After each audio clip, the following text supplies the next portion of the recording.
she shrieked the instant the handcuffs locked into place. "You can't do this to me. I'm the president of this HOA. I have rights." But my son, Officer Luke Harper, didn't flinch. The morning sunlight gleamed off his badge as he held her arms firmly behind her back. His face showed no emotion, as stoic and composed, like this was just another routine arrest. Karen squirmed wildly, screaming for her husband, the neighbors, even the birds overhead. But nobody came to her aid. They only stood there, shocked and silent. This wasn't the outcome she expected when she called the cops on me for the crime of returning to my family ranch. The look on her face when Luke showed his badge and said, "Ma'am, you're under arrest for trespassing, harassment, and submitting a false police report." That expression is burned into my memory. Her mouth fell open, her voice cracked, her knees looked ready to give out. But I bet you're wondering how things escalated to this point. Let's rewind a bit. My name is Linda Harper. I'm a 60-year-old retired elementary school teacher, recently widowed, and a born and bred daughter of the Colorado countryside. After losing my husband Toma, may he rest in peace, I decided to return to our old homestead, Harper Hills Ranch. It's been in my family for 3 generations. My father raised livestock on that land. My grandfather built the first barn with his bare hands. I grew up chasing butterflies and picking wild berries in those wide-open fields. After Tom passed, I couldn't bear the city anymore. The endless noise, the isolating apartment, the awkward sympathy from well-meaning neighbors. I needed to breathe again. So, I packed up my belongings, rented a moving truck, and made my way back to Harper Hills. That's when things started getting complicated. Apparently, while I'd been away, a homeowners association had sprung up nearby. They'd rebranded the area as Maplestone Estates. A fancy, right? But here's the thing. They didn't own my property. My ranch was clearly outside their boundaries. Still, some folks weren't thrilled with the sight of an old ranch house spoiling their perfectly landscaped views. Enter Karen. Karen Thompson had declared herself queen of Maplestone Estates. Mid-50s, blonde bob cut, obsessed with enforcing rules, and drove a white Lexus SUV like it was a royal chariot. She'd patrol the neighborhood with a clipboard in hand, inspecting lawns like some kind of suburban watchdog. The first time we crossed paths, I was unloading flower pots from my truck. She pulled up, rolled down her window halfway, and asked, "Excuse me, ma'am, are you lost?" I smiled. "Nope, this is my property. I'm moving back in." She blinked. "This area is part of Maplestone. You'll need approval from the HOA." I shook my head. "My land's not under the HOA. I double-checked the property records." "Feel free to look." She narrowed her eyes. "We'll see about that." And that was the start of her campaign to drive me out. Every day brought a new complaint. First, she reported me for noise when I used a chainsaw to cut back overgrown branches. Then it was a health code violation for owning chickens on a ranch. She even circulated a petition claiming to be preserving the neighborhood's aesthetic value, which really meant she wanted me gone. But I'm not easy to intimidate. I was raised tough up before dawn, hauling hay and wrangling horses before school. One overly perfumed woman with a clipboard wasn't going to scare me off. Still, her antics escalated. One morning, she stood at my fence, shouting that my barn's red paint was an eyesore. It was barn red, the traditional kind. She insisted it clashed with her neighborhood's color scheme. I laughed. That really set her off. A week later, someone spray-painted "Go Home" across my garage in white paint. I didn't need a detective to know who did it, but I had no solid evidence. Instead of letting it get to me, I grabbed a brush, painted over it, and hummed country tunes while I worked. I wasn't entirely on my own. My son Luke visited often. He grew up on this ranch before joining the sheriff's department. He's tall, sharp, and doesn't say much, but he didn't like what he was seeing. Every visit, there was something new: damaged fence posts, knocked over trash bins, and Karen walking her dog way too close to my property line. "Mom," he said one evening, "you want me to file a report? You deserve peace." I shook my head. "Not yet. I'd rather handle it peacefully. But if she crosses the line, I gain a broken bar." And boy, did she. One morning, as I was watering my tomatoes, 3 police cruisers rolled up my driveway. Sirens off but lights flashing. 4 officers stepped out. "Ma'am,"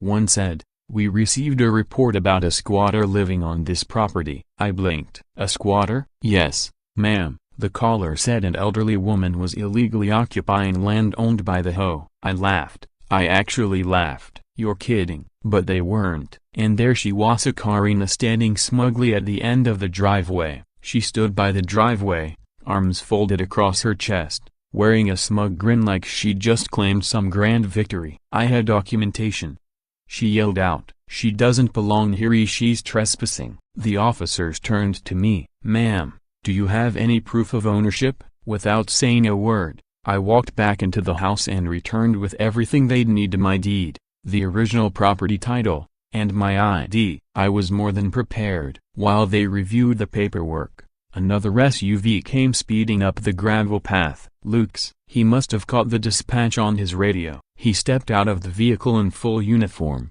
his eyes locking immediately on Karen. "What's happening here?"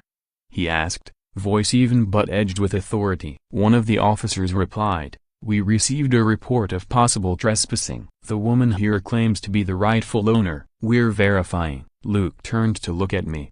I gave him a small nod. Then he turned back to Karen and asked, "Did you make this report, ma'am?" She didn't recognize him at first. "Yes," she said confidently. "That woman has been squatting here for weeks. This property is part of Maplestone Estates and she refuses to leave." Luke stepped forward, slowly pulling his badge from his belt. "Ma'am, I'm Officer Harper with the County Sheriff's Department. You're being placed under arrest for harassment, filing a false police report, and criminal trespassing." Karen blinked in disbelief. "The what? You a broken bar? You're her son?" He nodded. "And you've just made a serious mistake." That's when she let out a scream. Just when I thought the worst was behind us, one of Karen's friends stepped forward, holding a folder clutched tightly in both hands. Inside was something that made even Luke's calm expression falter. "Oh no," he muttered under his breath. "What is it?" I asked. He opened the folder and showed me. Inside was a formal complaint form with my name, address, and what looked like my signature at the bottom. But I had never seen it before, let alone signed it. My hands trembled as I took the paper. My heart thudded. The form was from the HOA accusing me of violations I'd never even heard of. The signature was close, but off just enough. Luke carefully took the folder back and flipped through more of its contents. "It's not just one," he said, tension tightening his voice. "There's a whole stack of them, dozens, all supposedly filed by you." Karen stood silently now, still in cuffs. Her face had lost all its color. Her friend, a thin woman with silvery hair named Martha, looked just as shaken. "Martha," I asked gently, "where did you get these?" She stammered. "Yeah, I just helped carry them." Karen said they were legit. "I didn't know she forged anything. A broken bar." Luke handed the folder over to another officer. "This is now evidence. We'll need to search the HOA's office for more documentation." That's when Martha finally broke. "She keeps everything in the clubhouse basement,"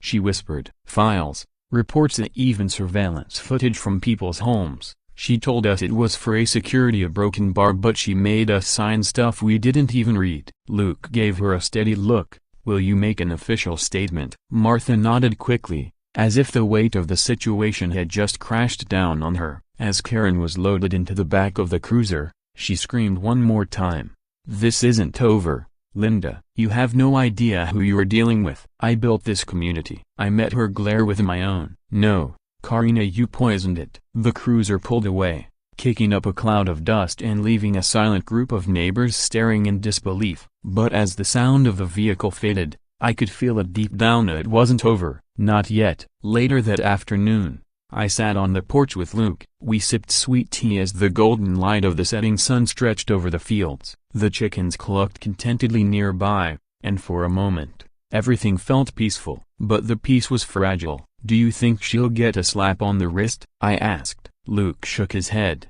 "Depends. If we uncover more fake documents and threats, she's looking at serious charges, felonies, possibly. And if others in the HOA knew and kept quiet." A broken bar. He didn't need to finish the sentence. That was when the first anonymous letter arrived. The next morning, I found it in my mailbox. No return address, just a plain white envelope with my name messily scrawled on the front. Inside was a single sheet of paper. "You should have left when you had the chance. Stay quiet, or things will get messy. There were no fingerprints on the letter, just that chilling message. It wasn't fear I felt, it was fury, but I wasn't about to let anger cloud my judgment.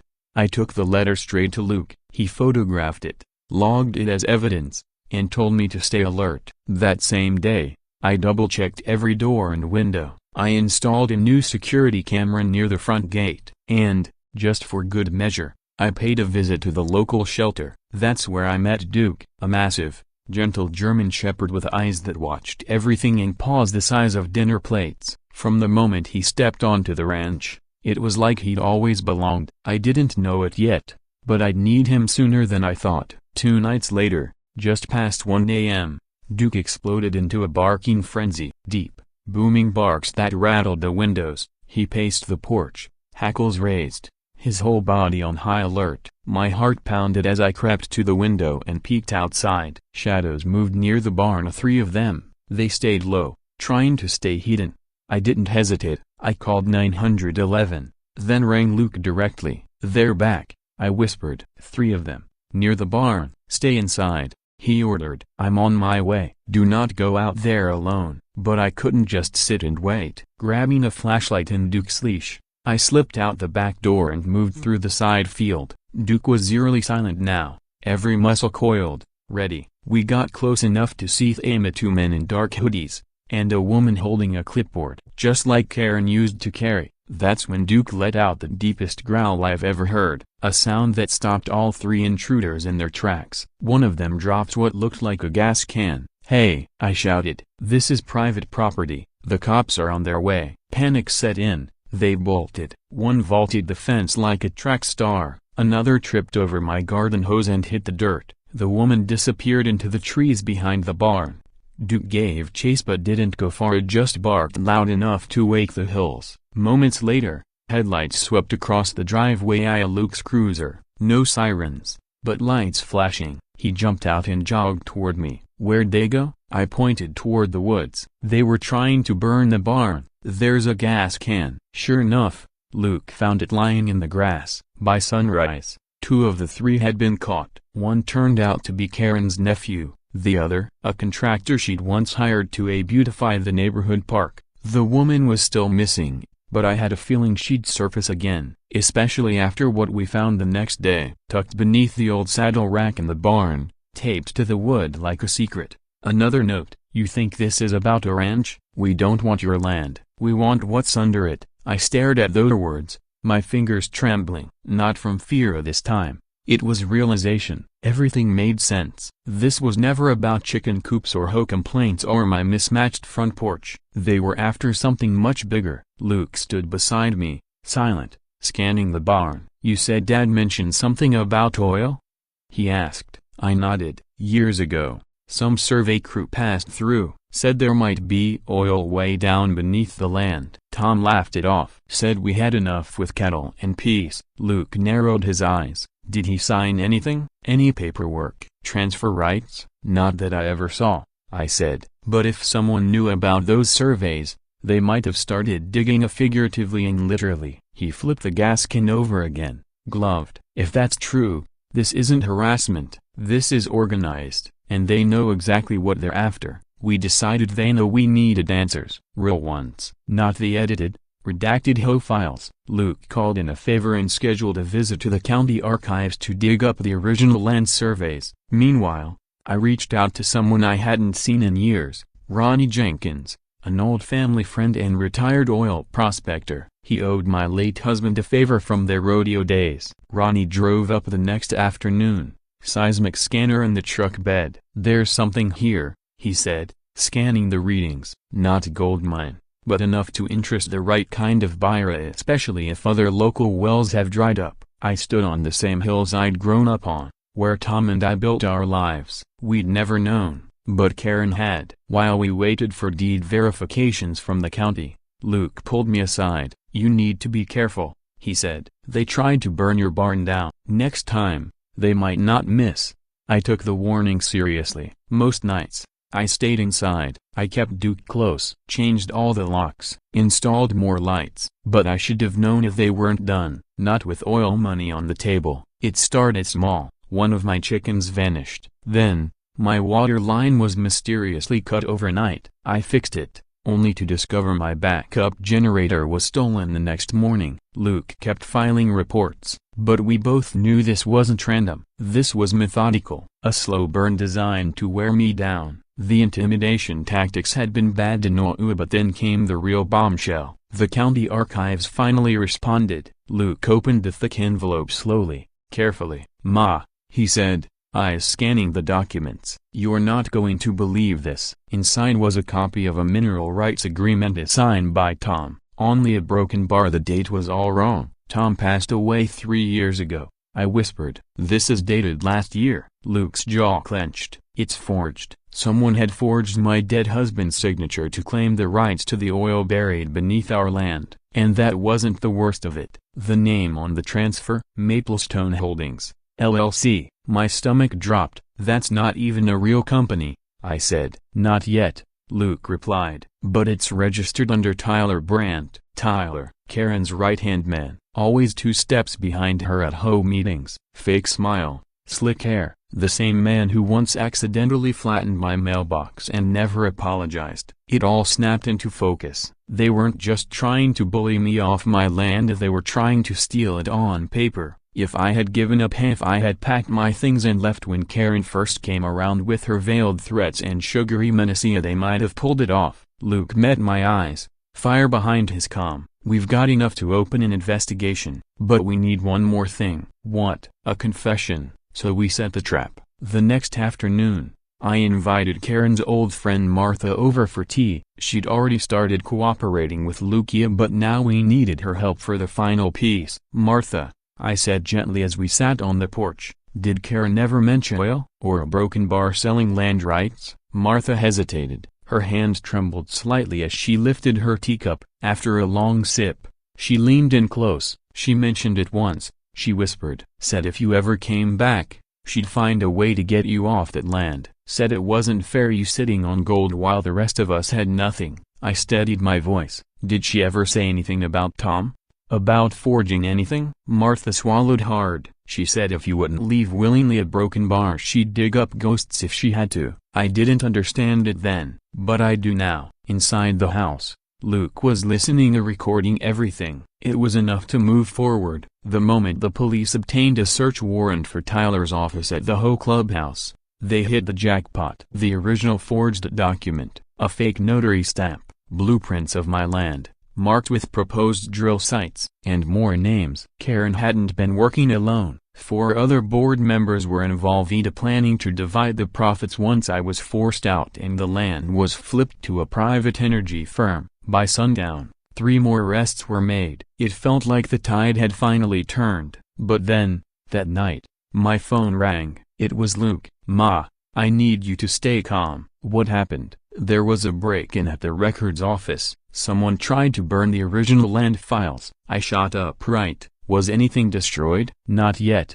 he said. "They were caught in the act. But a broken bar, it wasn't who we expected." My voice dropped. "Who?" He hesitated. "Martha." I couldn't breathe. "Martha, the one who helped us?" "The same." I sat there in stunned silence, Duke asleep at my feet, moonlight spilling across the hardwood floor like silver paint. "Why would she do that?" "I don't know," Luke said. "She's not talking, but something tells me she was never just an innocent pawn in Karen's game." I thought back to the first time I met Martha, how she brought me a lemon meringue pie, slightly burned on top, wrapped in plastic wrap. A note had been tucked inside. "Welcome home. Hope you like it sweet." I never imagined that woman would one day be caught trying to destroy evidence in a criminal conspiracy. She had access to the HOA clubhouse, Luke went on. Security footage shows her entering at 3 a.m. She bypassed the alarm with a key, went straight to the files. "But why?" I whispered. "She asked for a lawyer,"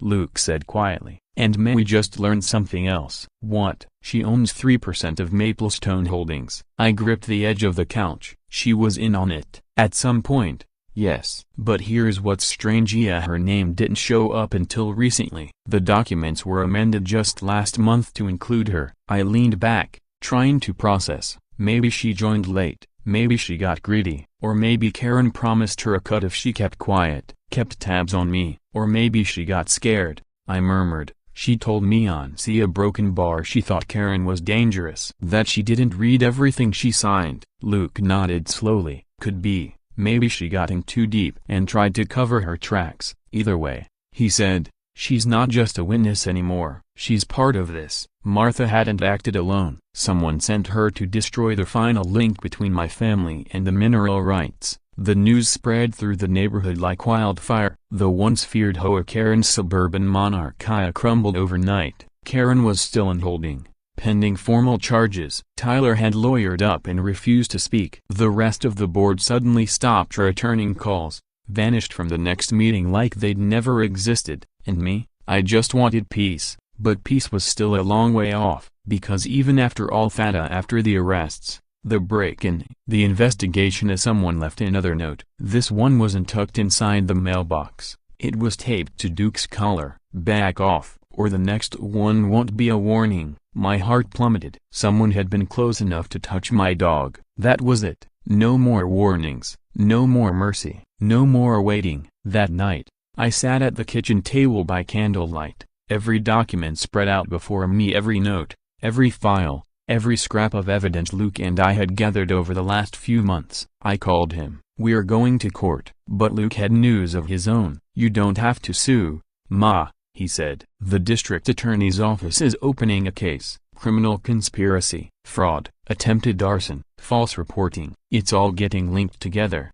And then he paused. "They found a bank account, offshore, tied to the LLC." My breath caught. "How much?" "Over $700,000 already deposited," Luke said. "They were planning to start drilling within months. But first they needed full rights. They needed me gone." I murmured. "Exactly." That weekend, a temporary restraining order was issued against every member of the HOA board. Tyler, Karen, the others, none of them were allowed within 100 feet of me or my land. But I still didn't sleep, because people who want money that badly, they don't just walk away. Then, the next twist, I got a call from a real estate developer. "Ms. Harper," the voice said smoothly, "I represent a private group interested in acquiring your property. You'd be very well compensated. We're offering $2.1 million for the estate, mineral rights included." I blinked. "That's a lot of money." "We believe it's fair," he replied, "considering the future value." I hesitated.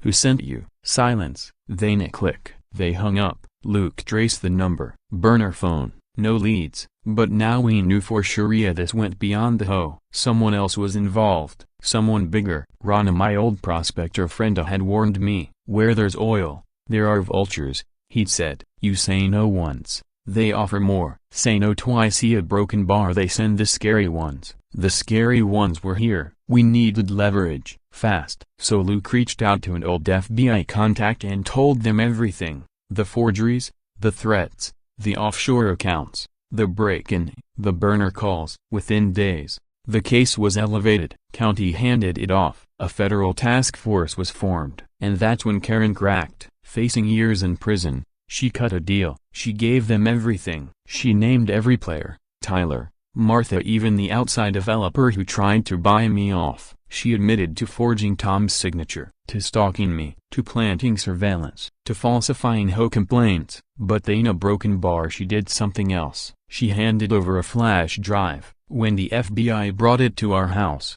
Luke and I just stared at it. "What's on it?" I asked. The agent didn't hesitate. "Everything," he said. "Emails, voicemails, videos, a digital paper trail exposing plans to target other landowners, elderly, isolated, vulnerable people like me." Turns out, my ranch was just the first. They had a system, a blueprint. Pressure landowners with fake violations, isolate them, forge transfer documents, claim mineral rights, sell to developers. Repeat. They called it Project Clean Sweep. The agent said. Karen hadn't just been in HOA president, she was a recruiter. I sat in stunned silence, thinking about all the families who lived around here for generations. Retired veterans, widows, hard-working folks who kept to themselves, quiet, trusting. They were preying on the old, the alone. But they'd picked the wrong ranch this time, because I wasn't alone. I had Luke, I had Duke, and now I had the truth. Just as I began to feel the storm finally passing, the FBI made one final discovery. An encrypted email, scheduled to auto-send from the developer's laptop 2 days from now. Phase 2 begins Sunday. Take the ranch. No matter what. I stood slowly and looked the agent in the eyes. You need to stay somewhere safe, he said quietly. I looked out over my land and my barn, my garden, the old porch swaying gently in the wind. No, I said. I'm not running. The agent sighed, but didn't argue. Then we'll post agents outside. You'll have protection around the clock. But even with federal agents on the property, Sunday was still coming, and someone out there still wanted me gone. I barely slept Saturday night. Every creak in the floorboards, every gust of wind against the windows, every whisper through the trees felt like a warning. Even Dukia, usually calm as Stonia, paced the hallway, ears high, muscles tense, a low growl rumbling from deep in his chest. Sunday came, and I felt it. Something was going to happen. 2 unmarked FBI vehicles sat at the far end of my driveway. Luke had pulled every string he had to make sure the bureau sent their best. The agents were disguised as ranch hands. One carried a shovel, the other a feed bucket, but their eyes never left the road. Don't go anywhere alone today, Luke warned me that morning, pacing the porch with a mug of black coffee in hand. They're getting desperate. That email wasn't a bluff. I nodded, arms wrapped tight around my chest. What if they don't come in cars? I whispered. What if they're already here? Luke didn't answer immediately. Then, quietly, we'll be ready. The FBI had laid out motion sensors all along the property line, tripwires hidden in the tall grass. A drone circling overhead fed them a live view of the entire ranch. By noon, nothing, no vehicles, no movement, no shadows across the horizon. Part of me just started to believe maybe they'd backed off, but at 3:47 p.m., something shifted. My phone screen flashed. No signal, no bars, no data, no Wi-Fi. I stepped outside. Luke, I called. My phone's dead. He checked his. Nothing. The agents pulled out their devices. Same result. Dead. And then the drone feed cut out. Everyone froze. Radio. One agent barked. Check the comms. The handheld buzzed, then shrieked with static. Luke's head snapped toward the hill behind the barn. They're jamming us. One of the agents cursed. They're coming. Get her inside. Lock the doors. But I didn't make it that far. That's when we heard it. A low rumble, distant at first and then louder. Tires on dirt, coming fast. 3 black SUVs crested the hill, kicking up clouds of dust, barreling down the slope. Yet too fast, too aggressive, too confident. Positions. Someone shouted. Luke grabbed my arm and pulled me behind the porch pillar. Stay down. The SUVs screeched to a halt, dust curling around them like smoke. Doors flew open. 6 men jumped out, dressed in tactical black. No logos, no names, faces hidden behind dark masks. One of them raised a bullhorn. Linda Harper, come out now. You have 5 minutes to sign over the mineral rights or we take what we want. My heart hammered. Duke barked furiously, muscles coiled beside me. They don't know we're not alone, Luke whispered, calm and deadly. He gave a small hand signal, and then, like ghosts from the fields, the FBI agents emerged out from haystacks, the rafters of the barn, even the silo. FBI. One shouted, drop your weapons and surrender. But the masked men didn't surrender. They opened fire. Gunshots shattered the quiet. Bullets ripped through the porch railing. Wood splintered. Windows exploded. I screamed as Duke lunged, barking wildly, before Luke grabbed him and yanked him back. The air filled with smoke and dust. Chaos. But the agents didn't retreat. They returned fiery, tactical, efficient, coordinated. From my position on the floor, I watched the firefight unfold like a war zone. Then I saw Hemo, one of the masked men, breaking off, sprinting toward the barn with a black backpack strapped to his chest. Something was wrong. That wasn't a weapon. It was a detonator. Luke, I screamed. The barn. But he was already moving, sprinting across the open field, dodging bullets, tackling the man just feet from the barn doors. They hit the ground hard. The detonator flew from the man's hands. Another agent scooped it up. It's live,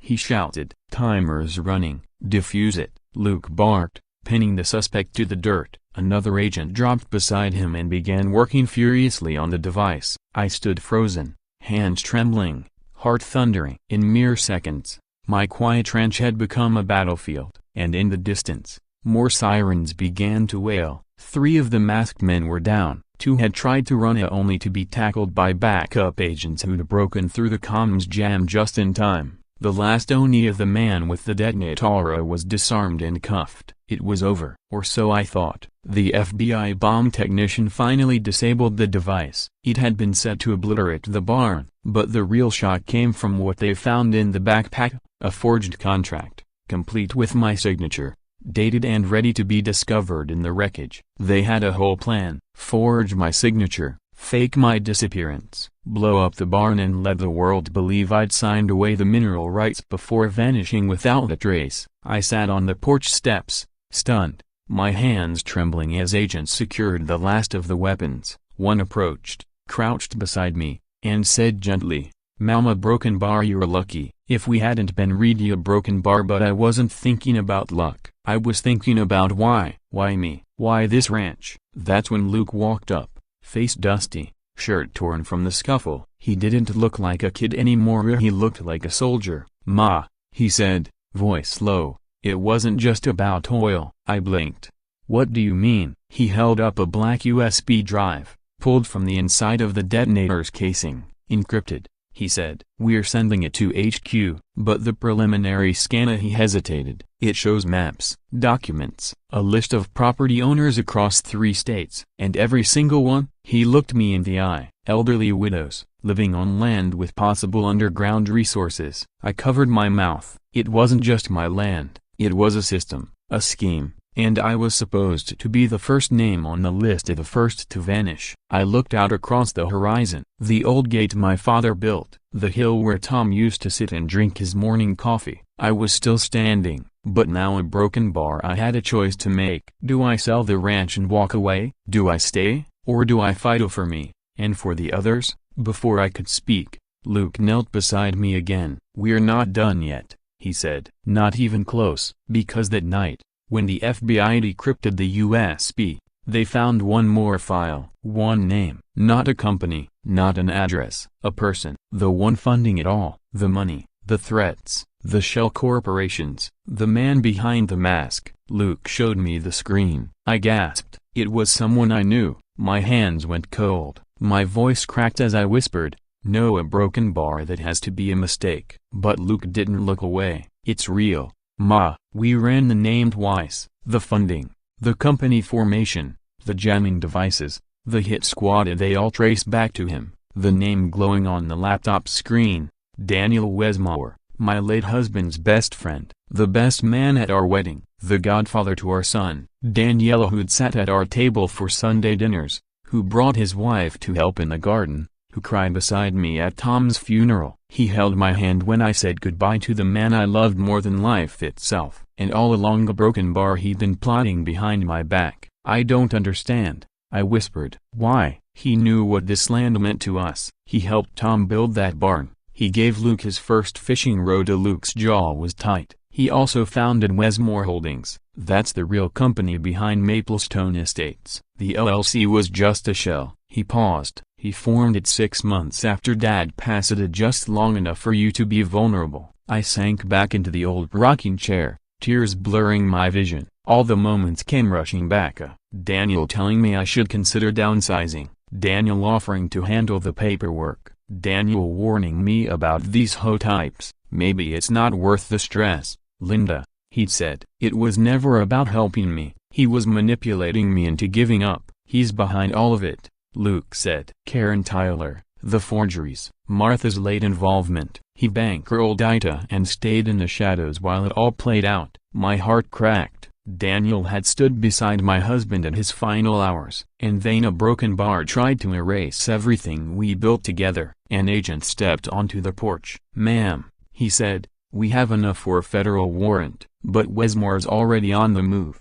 "What do you mean?" I asked, sitting forward. "He booked a flight out of Denver this morning, private jet, registered to a shell corporation." Luke stood up fast. "Then we go after him." "But how?" I asked. "If he's in the air." A broken bar, the agent cut in. "The FA's been alerted. His plane won't land without notice. But he's smart. He has resources. He might slip through." That's when I stood up. "No," I said, voice steady. "He won't. Not this time. Luke raised his eyebrows. I know where he's going, I said. If he's running, it's not because he's scared, it's because he's desperate. He's going to erase whatever's left.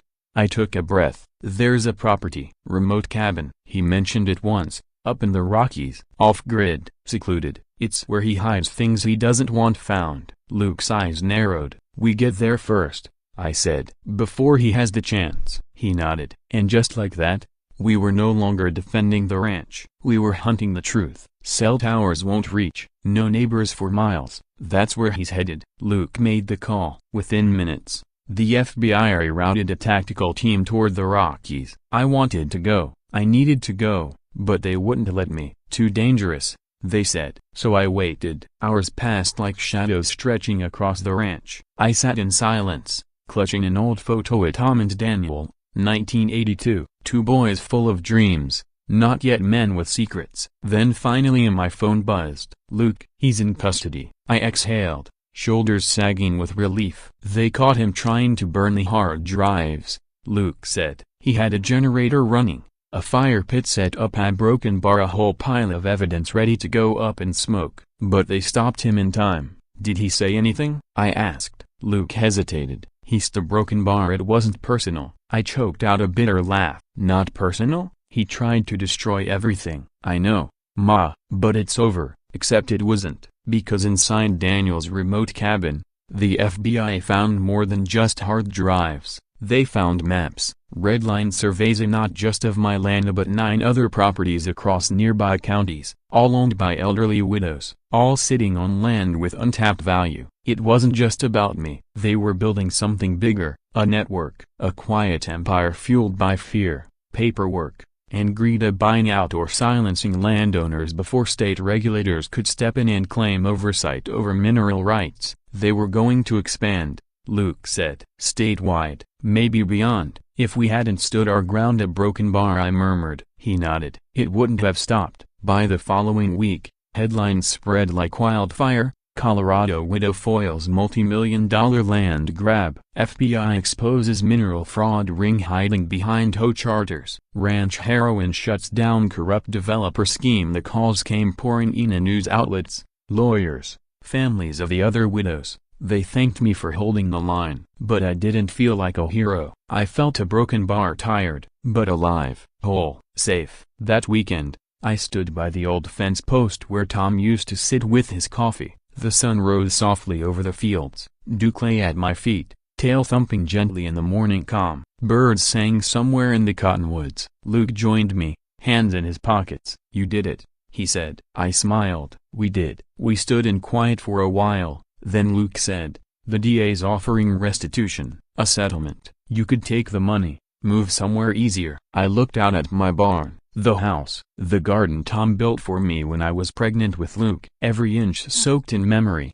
paid for with blood, sweat, and now a broken bar. Truth. No, I said, this is my home. My grandfather carved it out of dust. My husband built it with his hands. And now I looked at Luke. Now we defended it. He smiled faintly. I thought you'd say that. We turned to head inside. That's when the pickup rolled in. It climbed the driveway slow, cautious. A man stepped out, a gray suit, briefcase in hand, nervous as a wet dog. Mrs. Harper? He asked. I nodded. I'm with the State Land Review Commission. We were contacted anonymously at Broken Bar and we may have found something beneath your land. Something bigger than oil. Luke stepped forward, brow furrowed. What do you mean? The man opened his briefcase and handed over a geological report. Luke flipped it open and froze. MoMA Broken Bar. I leaned over his shoulder and read the words that changed everything. Lithium. My breath caught. Just one word, but it hit like a thunderclap. The official cleared his throat, still gripping his briefcase like a shield. We were alerted anonymously. We ran tests based on the seismic scans your prospector submitted earlier. There are strong indicators of lithium deposits beneath your western ridge. Luke flipped through the pages, skimming, scanning. Are you absolutely sure? The man nodded. As sure as we can be without drilling. But if the samples are accurate at Broken Bar. He paused. This isn't just rural mineral land. This is a strategic resource zone. My throat went dry, because I know this wasn't the end, it was only the beginning. Strategic? The man said, his voice low and uncertain. He looked at me, then out at the horizon. Lithium is used in batteries, phones, electric cars, even military technology. Your land could be worth millions, a broken bar maybe tens of millions. Luke cut in before he could say more. If the U.S. classifies this area as a national interest site, it won't just attract HOA thugs or shady developers. It'll draw in bigger sharks, government suits, defense contractors, corporations. The man didn't argue, he just handed me his card. You can expect a formal survey crew next week. I'd recommend getting a legal team. Then he left, a briefcase clutched tight, tires crunching down the gravel drive. I eased into the porch rocker, Duke pressing close to my leg like he could feel the shift in the air. I had just found peace, just thought the war was over. And now it was starting all over again. Only this time, it wouldn't be Karen with a clipboard. It would be attorneys, corporations, government agents waving contracts with dollar signs and clauses buried in legal quicksand. Luke leaned against the porch rail, arms crossed. What now? I asked. He rubbed his jaw. If this is real, you'll need more than lawyers. You'll need protection, a strategy. If they push for federal designation, they might try to seize it through eminent domain. I shook my head. This land isn't for sale. Not now. Not ever. Luke sat beside me, steady as stone. Then we hold the line again, he said. Only this time, we're smarter. The FBI worked fast, coordinating with federal agencies to protect the ranch while forensic teams combed through Daniel's encrypted files. What they uncovered was bigger than anyone had imagined. Over 40 names, 18 fake LLCs, more than $9.2 million in illegal transfers. Even with Karen and Daniel behind bars, new names began crawling out of the shadows, of developers, investors, even a few state officials who had quietly helped cover things up. Then, a week later, another visitor arrived. Not a prospector, not a lawyer, a U.S. government official, a gray suit, polished shoes, that bureaucratic smile that never reaches the eyes. Mrs. Harper, he said coolly, I'm here on behalf of the Department of Energy. We'd like to propose a partnership. You keep the land, we lease the rights. I didn't blink. Number. He chuckled like I'd misunderstood. We're talking about national progress, clean energy, patriotism. I stood slowly, staring him down. Number. You're talking about my land, my husband's land, my family's land. He opened a folder. Please don't make this difficult. Before I could reply, Luke stepped out of the house in full deputy uniform. You need to leave, he said, calm but firm. Now, the man tried to argue, but Luke didn't move. He left a folder on the table, tires grinding down the drive. Inside that folder was a contract. $28 million. In exchange, total access, total rights, total silence. That night, I sat in Tom's old rocking chair, the stars rising over the western ridge, where we used to watch the sunset. All this goza, all this pain for something buried beneath my soil. But they didn't understand. It wasn't the oil, it wasn't even the lithium, it was the memory, the history, the love soaked into every inch of this ranch. You can't put a price on that. I didn't sleep that night. I wrote letters, dozens of them, to the governor, to lawmakers, to my neighbors, especially the ones who might be next. I told the truth, not just what happened to me but what almost happened to all of us. And people listened. Within days, a petition spread like wildfire, hundreds of signatures, then thousands, calling for protection, for accountability, for heritage land status. Not for sale, not for lease, not negotiable. The media named it, the Ranchers' Rebellion, and me, I became its face, not because I wanted to, because I had to. By the end of the month,